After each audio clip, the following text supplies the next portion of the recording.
Hi. Today I wanted to talk about consistency.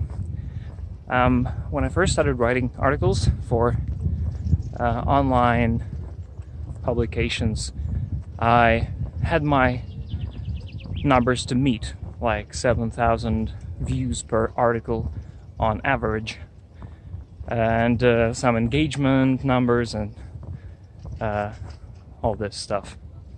I didn't know what to look at in the beginning, so I just tried to make the best article every time, but blindly. I really I didn't analyze anything, so it was hit or miss. Sometimes it was good, sometimes it was bad. So then I began analyzing some of my articles, but I first started looking at the best articles I'm making. I tried to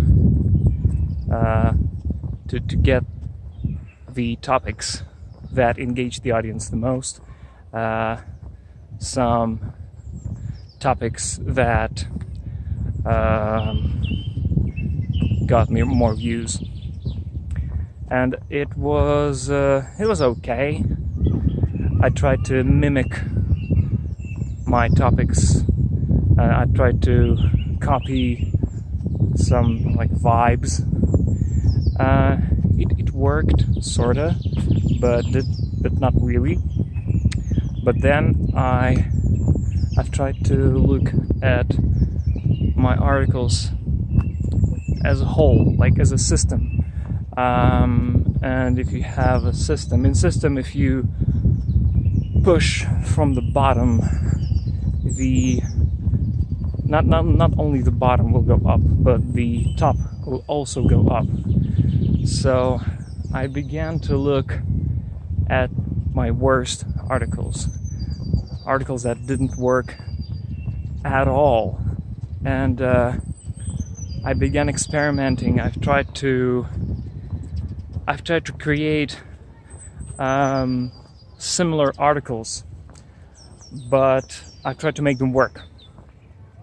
So I used the topics that didn't work at all, like they were a complete failure. If my articles on average got 8,000 to 9,000 views, like these articles got 1,000 barely, which was not good.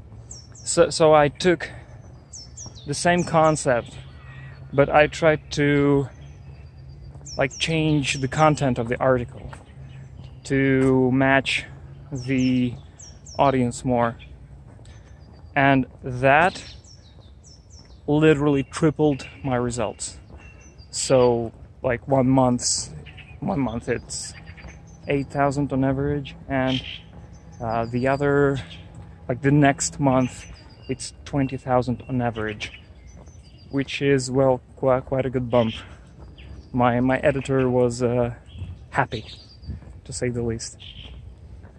So what I'm trying to say is, you should look at your bottom, because if you will work on the worst that you have, on the worst articles that you make, and you will try to make these worst articles better, you will, if you try to make these articles work, you actually get more consistent. So it's not like I didn't have some stinkers, because I did, but those stinkers, the lowest lows were not 1,000. It was now like 5 or 6, which was really good, because I still had my good articles that gained 20 or 30,000 views. And this consistency is was the big part of my success. So yeah, for me it worked. Just look at your weakest articles and make them work, not abandon them at all. I think you can make them work, like if you apply different principles when you write them, if you try a different approach. Like you can write one article two ways. Like for example, I don't know, something very not deep, like a top 10 fails or something like that. You can make it from the negative side, like, oh look, those people failed, let's laugh at them. But you also can make it from the positive side, like, we're all human, everyone can have a bad day, and with that you have yourself a very positive attitude within your article. With that, I had more views, I had more engagement. People were more emotional because they didn't want to laugh at those people because they have been in such situations. So this, and by the way, those kind of articles didn't work before with a negative connotation that, hey, let's laugh at that. They didn't work. So with that, they did. So keep writing, keep exploring the media. See you next week.